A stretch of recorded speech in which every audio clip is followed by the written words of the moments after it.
కడప జిల్లా ప్రొద్దుటూరు పట్టణంలో శాంతి భద్రతలు పూర్తిగా క్షీణించాయని మాజీ ఎమ్మెల్యే రాచమల్లు శివప్రసాద్ రెడ్డి ఆరోపించారు. స్కూల్స్, కాలేజీ పరిసరాల్లో చాక్లెట్ల రూపంలో గంజాయి, మత్తు పదార్థాల విక్రయాలు యథేచ్ఛగా సాగుతున్నాయని ఆయన మండిపడ్డారు.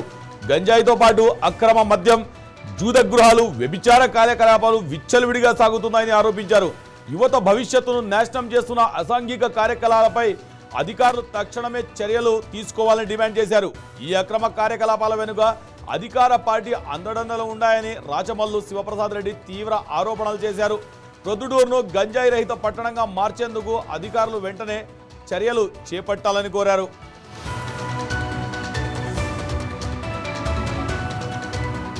నిర్ణయించగలిగిన ఊరు ప్రొద్దుటూరు.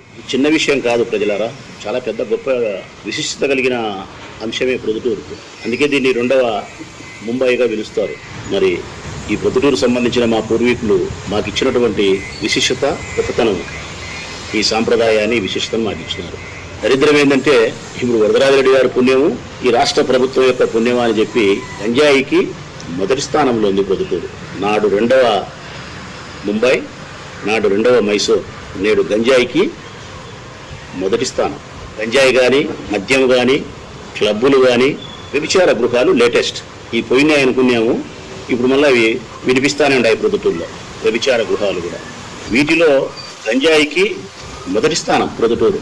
దీనికి ఈ రాష్ట్ర ప్రభుత్వం సమాధానం చెప్పాలా, స్థానిక ఎమ్మెల్యే గారు అయినటువంటి వరదరాజిరెడ్డి గారు కూడా సమాధానం చెప్పాలా, పోలీస్ అధికారులు కూడా దీనికి బాధ్యత వహించాలి.